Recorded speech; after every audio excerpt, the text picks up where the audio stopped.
Are you struggling with your serve in match play? Whether it is making more first serves, adding more spin to your second serve to avoid double faults, or your ability to place the ball exactly where you'd like in order to disrupt your opponent's return, this serve series has been dedicated to address these ideas. In this serve series, we are going to explore the differences between the first and second serves and why you need to control the spin of the ball in order to control the placement of the ball in the service box. We are going to also look at certain serve checkpoints to produce a consistent and powerful serve, as well as the different styles associated with serving and how they affect the timing and rhythm of your serve. In addition to helping you groove your technique, we are going to help you put together strategic plans and tactical patterns to improve your win rate 100% in match play. Hi, I'm Styrling Strother, and this is The Art of Winning.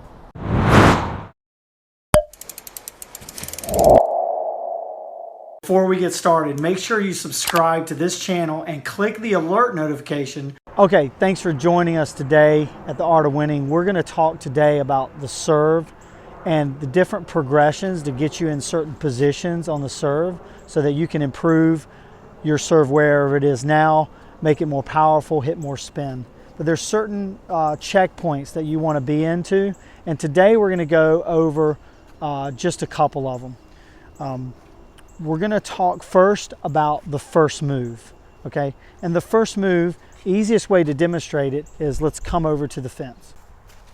Okay, so the first thing you want to do is take your back foot and put it just a few inches away from the back fence, okay? So that you're up close to the fence. Get in your normal serve stance. In this case, Pierce is a platform stance, so a little bit further forward. Good. Now, you want the wrist to be relaxed in this position. You don't necessarily want the tip to be cocked up because that puts your arm in a very stiff position or a very tense position. So you kind of want to relax the right arm, kind of like it was just kind of hanging by your side. The tip is going to point sort of down, and you definitely want to be able to see the inside of your strings, okay? You don't want to see the outside of your strings and pronate the hand down, because that's just going to start the racket in a weird position there. So you want the racket to sort of be open, and you're able to see the inside of the strings. Here's the first move, okay? So we're going to put a ball in your hand. So what you're going to do, Pierce, is as you go back, you're going to just allow this racket to go into this position here so it's flat against the fence. When you do that, this arm is going to come up all the way vertical, just so you can look up your arm to see the ball. Now, so what happens when you make this turn is your shoulders are going to slightly turn into this position here, okay? So go ahead and fix that back foot so it's facing more me. There you go, good. You're in this position, your shoulders are in this position. When you make the move, go ahead, there's going to be a slight turn like that. So keep the racket low, okay, and the arm here. That's your first move, okay? So let's try that a couple more times.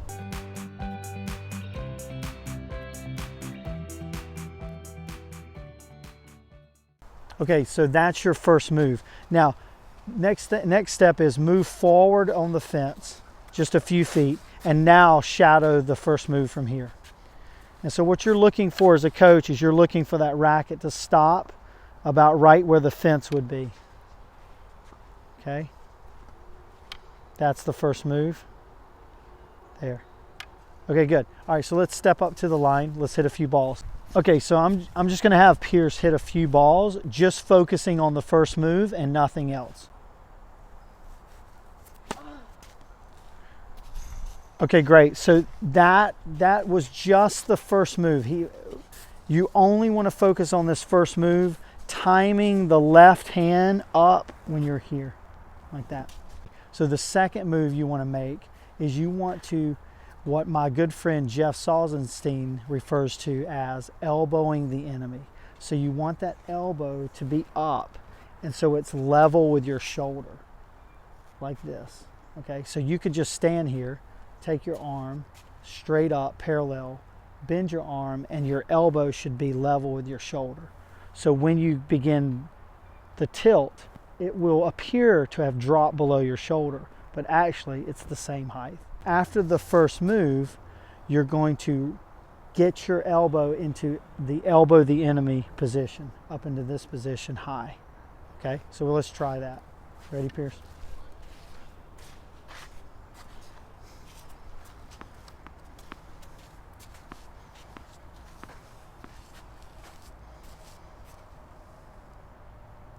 Yep.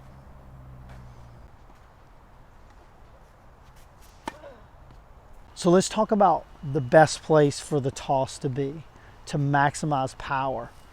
Is you look at your shoulders, there you have the clavicle bone. It's the only bone in your body that runs horizontal. And so basically you want the ball over the clavicle bone. If you can get the ball over that part of your shoulder, when you reach up to make contact with the ball, if the ball is here over the clavicle, it's going to be in the maximum part between your head and your hand. So right there in between it, right?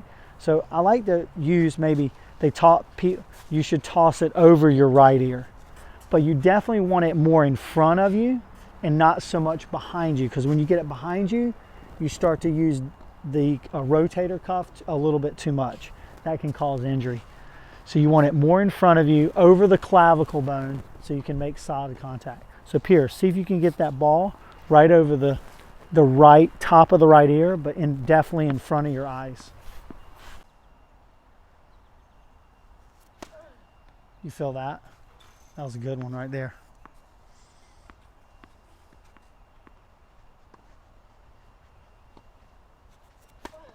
So you want to make sure that the ball is not too far in front here, but it's a little bit more slightly in front of your eyes and up. So you want your arm to be in this strong position here, okay? Now, if you're going to use leg drive up into the court, you'd want your toss a little bit further out so you could leg drive into it.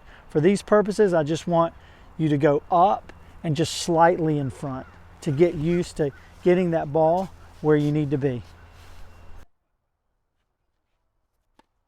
Okay, so for this video today, we focused on 3 things. The first move, okay, the elbowing the enemy, and then where the toss position is the most beneficial, which is over your clavicle bone on your hitting arm. So if you like this video, hit the subscribe button as well as the notification button so YouTube will notify you of our next video in this series or other series we've done here at the Art of Winning YouTube channel.